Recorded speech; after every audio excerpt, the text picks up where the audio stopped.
They've sent a delegation, including our own President Buhari, and they were being pressure on him to accept the results of the election. The African Union is also likely to bring similar pressure. The whole of the international community, as I said, the United Nations, the European Union, the major powers in the world will put pressure on him to relinquish power after losing the election.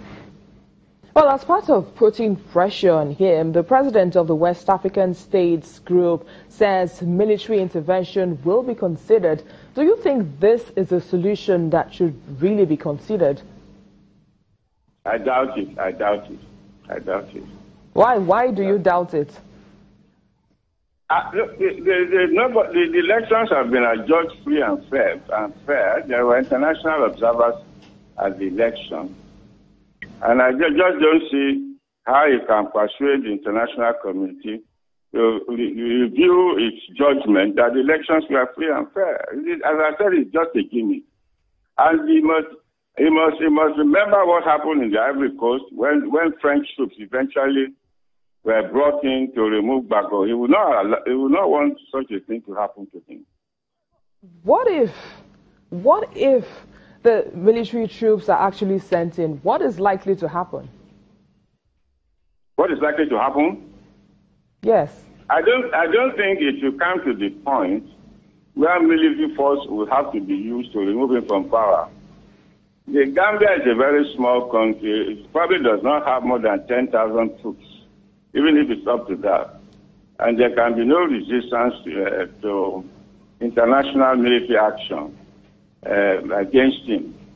So I believe that within the next couple of days, he will finally accept that the election results were free and fair, and he will concede defeat. Career diplomat Ambassador Dapo Fafowora, thank you for talking to us on Network Africa. Well, moving on now, the UN representative in the Central African region has tabled concerns to the Security Council in New York regarding clashes between armed groups in November in Bria, which resulted in numerous casualties. The Central African Republic has been deeply divided along ethnic and religious lines since early 2013, when the Salika, which draws mostly from the country's minority Muslim population, toppled then-President Francois Bozize, prompting militias representing the Christian majority to retaliate. A top UN official in the Central African region told the Security Council on December 7 that the peaceful and successful transition in the Central African Republic has been marred by the recent outbreak of violence. The violence in Bria, a town 600 kilometers northeast of the capital Bangui, was the worst instance of ethnic killing since France ended its peacekeeping mission in the country in October, leaving security largely in the hands of UN peacekeepers. These spells of violence and attacks on humanitarian agencies have restricted the delivery of assistance to those most in need.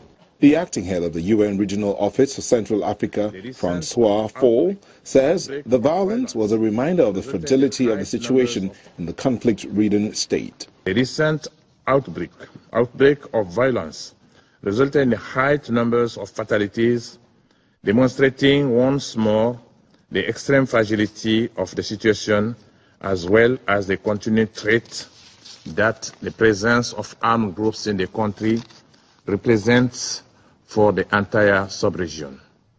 The violence takes place even as the country embarks on recovery and peace consolidation efforts. 58-year-old Faustina Chand Tudera, a former prime minister and mathematics professor, won 62.71% of votes cast in the February 14 election. At his inauguration in March, he said his government would focus on building peace and enacting reforms to end years of violent turmoil in the impoverished, landlocked nation. The presidency of former colonial power France congratulated Tudera and pledged support for his forthcoming mandate. But huge challenges remain. Clashes have continued since President Tudera took power of the country, which is still divided along ethnic religious lines and largely still controlled by warlords. According to the International Organization of Migration, CAR, refugees have been returning from neighboring Chad due to severe food insecurity, compounded by violence caused by Boko Haram in the Lake Chad Basin. This has left refugees vulnerable to killing, mutilation, kidnapping and sexual violence by LRA fighters from northern Uganda who roam a poorly policed area in the borders between Central African Republic, the Democratic Republic of Congo and South Sudan. International donors promised 2.06 billion euros, that's about $2.2 billion, in longer-term aid last week, seeking to cement a recovery from 3 years of sectarian strife that has left the country largely dependent on the 13,000-strong U.S. peacekeeping force. The U.S. government has issued financial sanctions on 2 government officials in the Democratic Republic of Congo, accusing them of muzzling the opposition. All assets of Deputy Prime Minister Evariste Bosheb and Caleb Mutondo in the U.S. from the National Intelligence Agency will be frozen, and people in the U.S. are not allowed to do business with the two. On Monday, the European Union also imposed sanctions on 7 senior security officials over their alleged role in the deaths of at least 50 people during protests against President Joseph Kabila's rule. Meanwhile, the country's communication minister says under international law, the U.S. and EU sanctions are illegal. It says the DRC government is going to appeal against them at the UN Security Council and in several European courts. However, the sanctions have been welcomed by Human Rights Watch.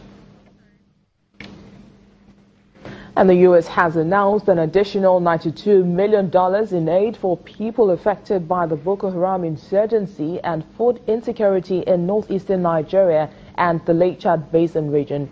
This comes after the UN issued a warning that 120,000 people were at risk of dying from starvation in northeastern Nigeria as a result of the conflict, which it called the greatest crisis on the continent. The latest aid brings the U.S. contribution to $291 million, money that will go to the UN and NGOs to provide food, water, shelter, health services and food. The Boko Haram insurgency has left at least 6.4 million people in need of emergency food assistance and displaced 2.6 million people. Coming up after the break,